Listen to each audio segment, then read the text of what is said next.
What's up guys, welcome back to the channel. If you're not a subscriber, then simply welcome to the channel.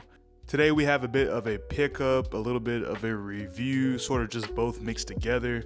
But today we're going to be talking about this t-shirt that I just got. This is the Buck Mason Feild spec t-shirt.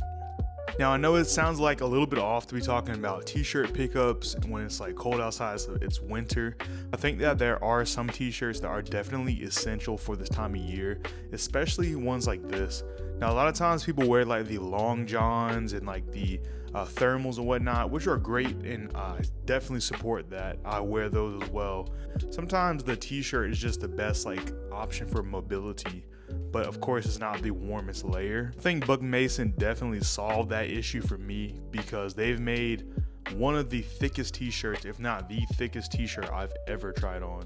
I got mine in a colorway that kind of reads as like oat or off-white, but it's interesting how they achieved it, and so the actual result is a little bit more unique.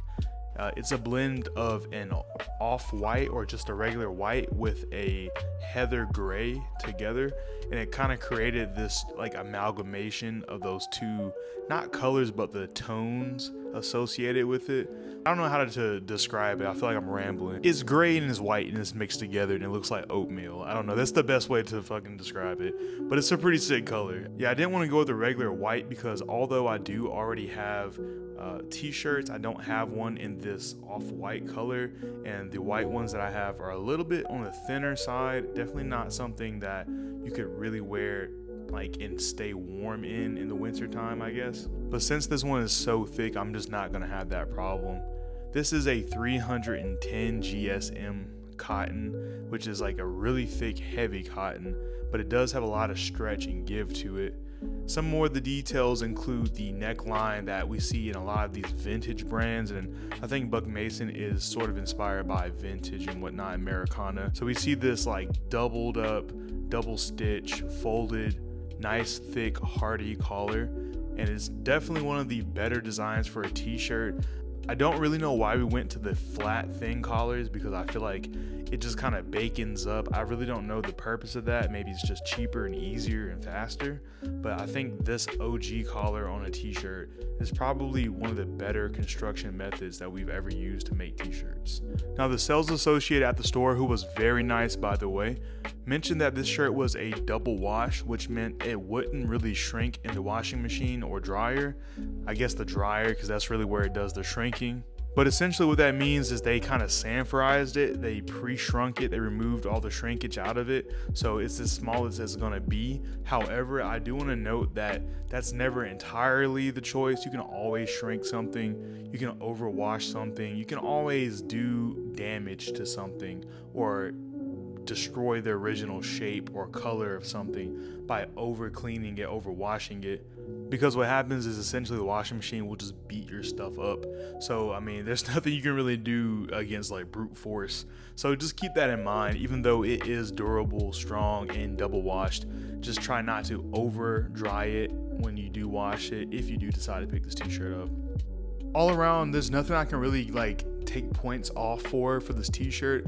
I know a t-shirt is a pretty simple thing. It's like one of the entry pieces to every brand. However, you want to judge a brand, I think, at least in my opinion, you want to judge a brand based on their entry level items. Like how much attention to detail do they put into some of their lower end pieces or some of their more simple pieces.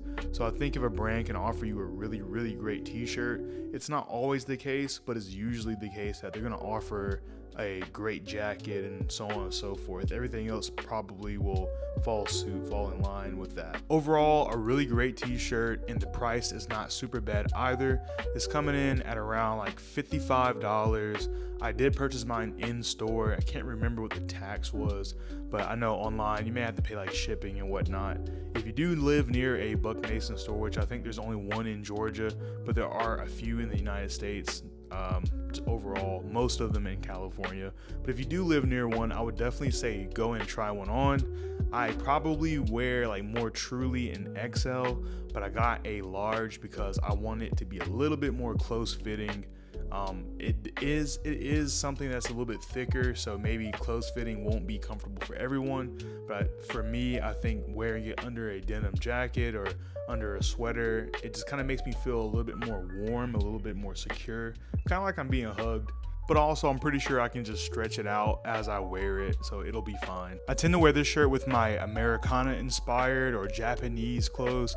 It just kind of pairs better with that stuff, or I shouldn't say it pairs better, but it pairs well with that stuff. At the end of the day, you can throw it on under pretty much anything, it'll work. Pretty sure it'll work just as well with like tailoring or sartorial clothes. I mean, it's just an underlayer at the end of the day. I would say that it just kind of feels like a Buck Mason is a little bit more Americana inspired, and of course a lot of Japanese brands are like vintage America inspired, so those sort of things just kind of like pair well together. All in all, Buck Mason is a brand I can see myself coming back to repeatedly for some of their pieces. I do want to get some of their outerwear and sweaters. They have really nice shorts that I may come back to in the spring summertime, but for the most part, I would say that you can't really miss. As long as you know what you're getting when you go into Buck Mason, you're gonna get an Americana, like sort of relaxed vibe. I would say that it's just like a much higher quality J. Crew, paying a little bit more attention to details, but they also have some of that vintage Americana mixed in there in that DNA of the brand. You'll see that come through in certain pieces, but other pieces are gonna be a little bit more normal, a little bit more easy to get into, to wear. But for the most part, everything is wearable. They do have a women's side if you are a girl watching this channel, so definitely don't be put off by the fact that I'm a guy reviewing a menswear piece. They definitely have women's stuff. But that's pretty much all I have for you guys today. Thank you guys so much for watching, and hopefully you'll subscribe. If you haven't hit that subscribe button, go ahead and smash that, as well as the like button, and comments are always welcomed as well. Follow the Instagram, it's always going to be plugged. You guys have a great one.